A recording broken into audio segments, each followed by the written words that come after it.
Atrocities जो है professors पे भी हो रही है।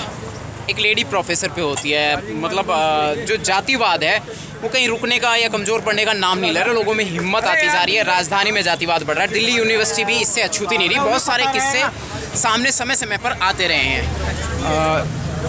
क्या कहेंगे इस समय प्रेजेंट? पहली बात तो मैं आपको धन्यवाद कहना चाहूँगी आपके चैनल को कि आप जो बहुजन समाज की जो आवाज़ है उसको बुलंद करने का काम कर रहे हैं।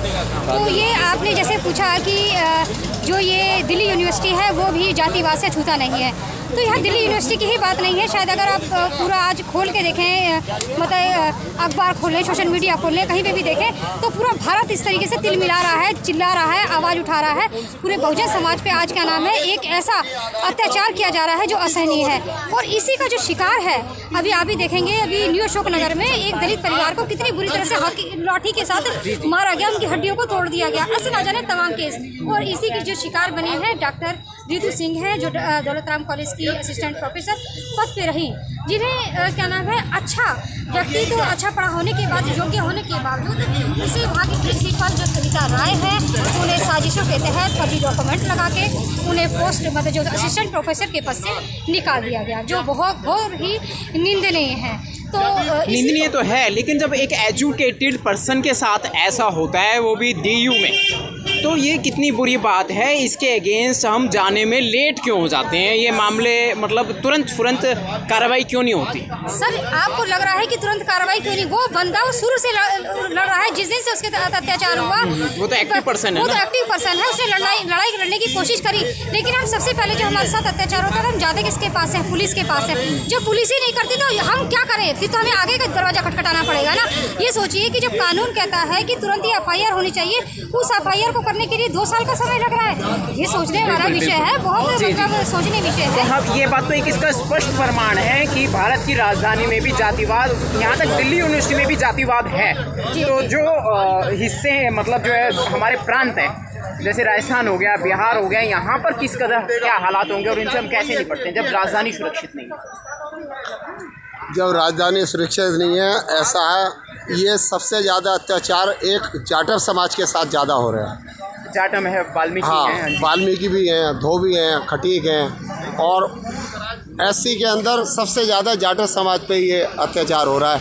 पढ़ाई लिखाई के अंदर भी हो रहा है, नौकरियों के लिए भी हो रहा है, और बच्चों के छोटी छोटी बच्चियों के साथ बलात्कार और दुनिया भर के कर्म करे जा रहे हैं।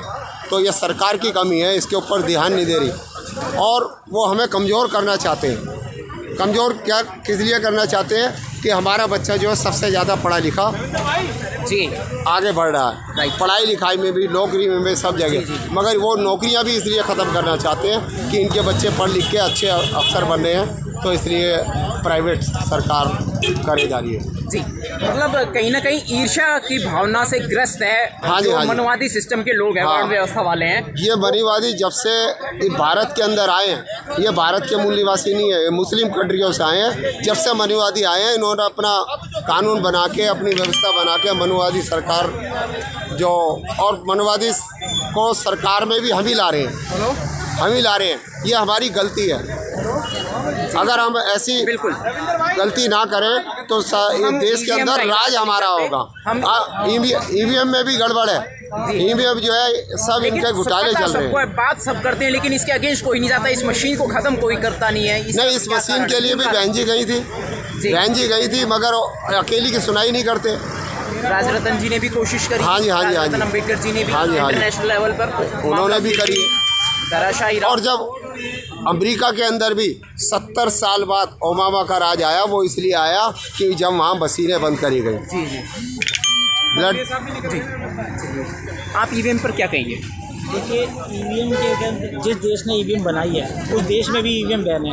राइट। और हमारे देश की गवर्नमेंट कहती है कि EVM को हैक नहीं किया जा सकता, लेकिन ऐसा पॉसिबिलिटी नहीं है। केजरीवाल सरकार ने खुद विधानसभा के अंदर EVM को हैक करके बताया था। बाकी काफ़ी सॉफ्टवेयर इंजीनियरों ने भी ऐसा करके बताया कि एक इलेक्ट्रॉनिक डिवाइस है, वो सिर्फ एक इलेक्ट्रॉनिक डिवाइस है, उसे हैक किया जा सकता है, सेटिंग हो सकती है, बिल्कुल किया जा सकता है। तो EVM से क्या है, EVM के द्वारा जो वोटिंग सिस्टम होता है, तो आप उसे ये नहीं कह सकते उसे हैक नहीं किया जा सकता। जी।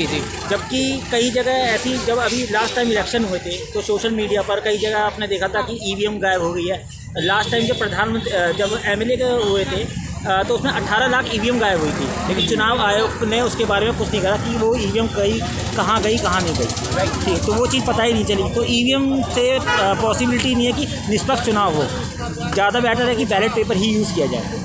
लेकिन प्रोसीजर क्या है पता तो सबको है, लेकिन फिर भी हम हल की तरफ नहीं जा रहे हैं। हम मतलब जो है शायद भाग रहे हैं उस चीज़ से, कहीं ना कहीं कमज़ोर पड़ रहे हैं। क्या हम 85% से भी ज़्यादा बताए जाते हैं सिर्फ कहने के लिए हैं, या हम कोई पावर में कुछ चीज़ ला सकते हैं? बिल्कुल जी, पावर में ला सकते हैं। देखिए यूनिटी ज़रूर होनी चाहिए। जब तक यूनिटी नहीं होगी। कितने % लोग एक्टिव हैं हमारे बहुजन कम्युनिटी के, जिसे हम 85% कहते हैं? जी 85% में जी सारे आते हैं, SC ST OBC आते हैं, लगभग सब आते हैं, लेकिन प्रताड़ित भी सब हैं, पीड़ित भी हैं, नुकसान भी उठा रहे हैं। मोस्टली एक्टिव वही है जो जाटव समाज है या जो इसमें प्रताड़ित हो चुका है, वही एक्टिव है। बाकी समाज एक्टिव नहीं है।